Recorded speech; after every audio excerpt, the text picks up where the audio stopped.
All right. So it looks like we are live. This is another episode of Transparency and Merit. Tonight is The Outliers.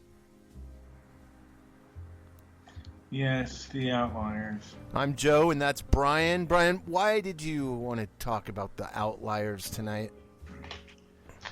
I just think that it's kind of interesting. And like I said, sometimes, today's outliers can be tomorrow's game changers, and they can be thought of as ahead of their time.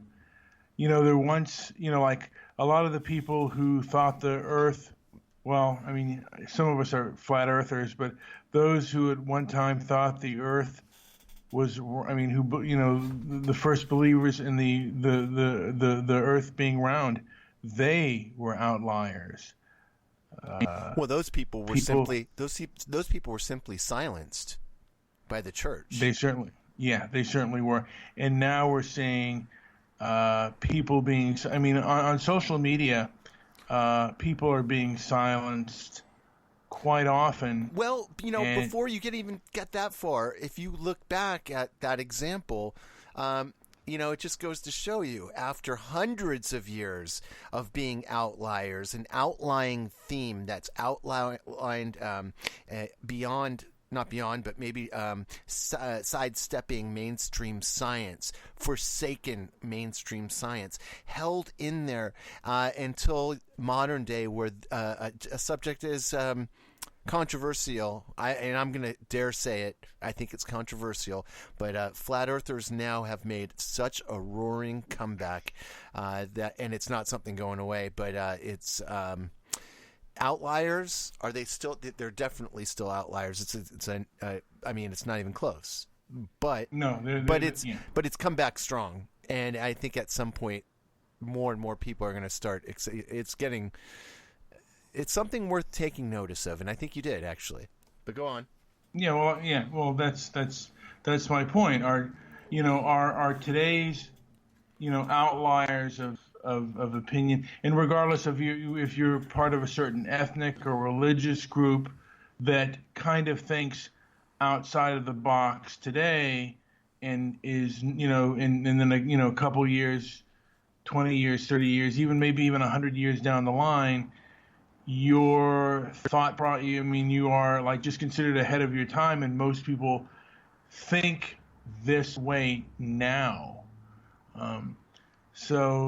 And that's why it is important, as much as possible, to allow freedom of speech and freedom of thought and freedom of discussion and freedom of to debate certain subjects, even if they are considered unpopular now. They can always, because there's always something that you may not be seeing, that you may not be looking at. And when whether we're talking about scientific views, or whether we're talking about things regarding what is just or unjust, not much should be off the table. I just believe that freedom, that's one of the reasons why it is important to have a free and honest discussion. Yeah. And I heard some things in the background. I don't know if it was like laughter or chuckling, but it almost thought there was an open into the Discord room. And I could be absolutely wrong on that. You're totally wrong.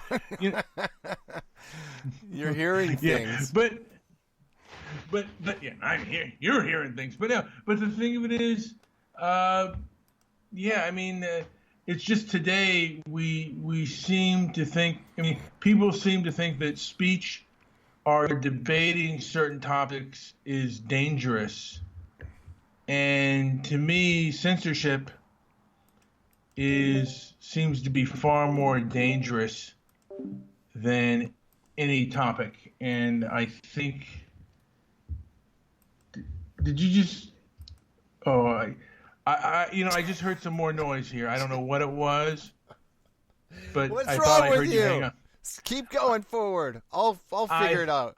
Go on. I thought I heard. I thought I heard some hang-ups. I apologize. No, there wasn't.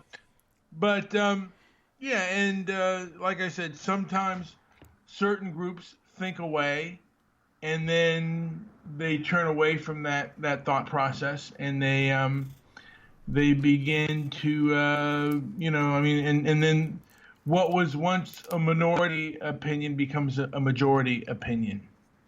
But it takes a while for people's mindset to go through, and it takes sometimes generations for mindsets to go through. Because I mean, how difficult is it to change a habit? For example, if you're a compulsive overeater, if you've or if you're a person who likes to binge drink, Oh yeah. or smoke. Oh yeah. How difficult? Yeah, I mean, how difficult is it to change a habit, and then how difficult is it to change, like, your thought process on something when you have like you've been taught this your whole life, or you just found this new information. Yes. And oftentimes people find this new theory and this new information, and it becomes like religion to them. Yes. And then they don't want to hear anybody else's side. It has changed. I would say in my view, I have always been seeking something that may not be easy to answer. I mean, I'm going way back when I was in school, when I look at the papers I wrote, when I look at the projects I'd worked on, and then, as over time, when I started really recognizing and learning about how news is dispersed through people that worked in media and at big news agencies, and once you start to realize where media comes from. I was raised on the media.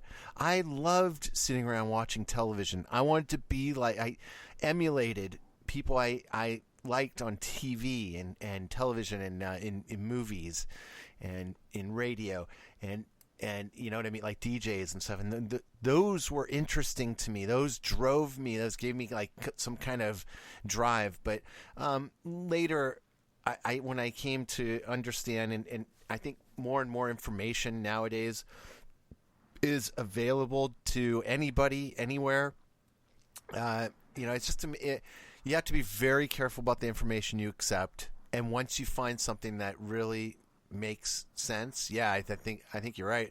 People tend to get a little fanatical about it.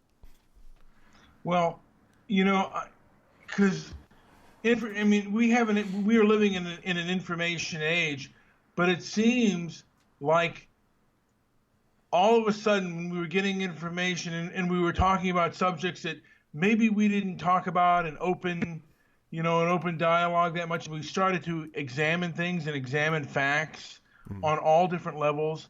That's when the censorship, and the types of censoring and the types of deplatforming and shadow banning, that's when it all started to kind of happen. Because, and I don't think certain groups that were in power that are and I'll go over my theory on this a little bit later. Mm-hmm. You and I have talked about this, but certain groups, certain organizations that are in power today, that and they're controlling a certain narrative, mm-hmm. and they do not want that narrative even questioned. And they take it to the level of a faith and a religion. And I have actual family members and friends that there are certain subjects they believe that they're completely right. And I know some of them who post things on Facebook. And if you question their narrative on their worldview on certain subjects, you will get blocked. And in some ways you will be defriended, and it's as though I don't want to put it in this stark of terms, but there are people who believe the lie and those who see through the lie, and then there are those just in between, those who know the lie is true, but they're afraid they're afraid of the people who believe the lie, of their power, because they do hold a lot of power, and they're very vindictive, and they can basically blacklist you, destroy you, and crush you. So in today's outliers, sometimes have to hedge their bets, and they have to be, they have to be kind of silenced and on the margins. And this has happened recently. I mean, it's happened just a couple of years ago. It happened in, like the recent elections, and then it's gotten a little bit worse over time. And this group has always seems to have controlled the narrative. And now that because once the internet exploded, and the controllers of the information were like there was different information coming out there, and not just the narrative that was being told to us. That's when they consolidated together and said, wait a minute, we can't have this kind of talk and this kind of dialogue. I tend to believe that we don't see, and I say we, I just mean people at large. I think there's people in charge who are way ahead of most anybody when it comes to these sorts of bigger ideas, and the truths and versus the myths, and so on and so forth. But people, by and large, and even maybe even the leaders as well, I think that there is a collective unconscious that awakens to certain information and certain realities. So it takes a whole lot of people to wake up one day and go, oh, okay, this makes sense now. And so that kind of sets off, and it probably doesn't even take that many people, but it may take a few people that wake up and think of a new way of doing something that sets off a whole flurry of ideas, mind shifts, or new ways of thinking about things. So, when people are ready to, they open their eyes and see the reality at once. That's just how I see it. I think people are suddenly open to knowing about new things, and so it's harder and harder to fool people with the old stuff. Yeah, and people know they're being fooled, but also there are a lot of people, I think, that are control. I think more than money, it's their ego. It's how big of a narcotic the ego is, and once your ideas are exposed, and they're exposed badly, you don't want that out there. You don't, and it doesn't feel good to be crushed. So they basically want to quiet that out, and they want to, basically punish anyone. It's kind of sacrilegious to talk about certain subjects, not just in America, but throughout the world and throughout the Western world, are almost sacrilegious to talk about. And these people are taking it, like they're committing some form of some form of blasphemy to do things in that way. And Joe, we're running into 14 minutes here. Yes. We can ask them wanting more, but there are outliers in every group, in every kind of thought, and a lot of times they are the free thinkers. Thank you for listening. That's a great point. Thank you for listening to Transparency and Merit. Let's end it here. Yeah.